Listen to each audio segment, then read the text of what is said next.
গরম যেন রোজকার রুটিন। প্রতিদিন সকালের পর থেকেই বেলা যত বাড়তে থাকে, গরমের তীব্রতা ততটাই পাল্লা দিয়ে বাড়তে থাকে।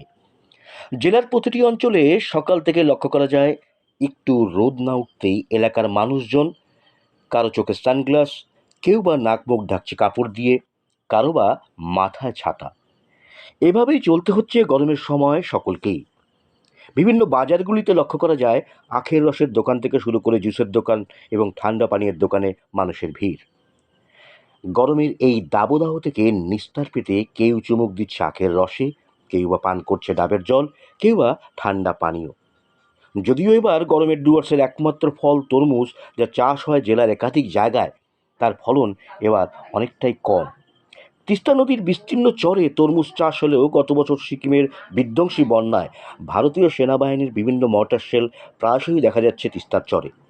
ফলে তরমুজ চাষিদের একাংশের মনে একটা আতঙ্ক থাকার কারণে এবছর তরমুজ চাষে আগ্রহ দেখায়নি চাষিরা।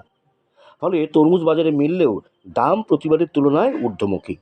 তাই বাইরে থেকে আমদানিকৃত চড়া দামে কিনতে হচ্ছে তরমুজ। এই গরমে সেই বাইরে থেকে আমদানিকৃত তরমুজ খেয়ে কিছুটা হলেও গরম থেকে স্বস্তি পাচ্ছেন বলে জানান এলাকাবাসী।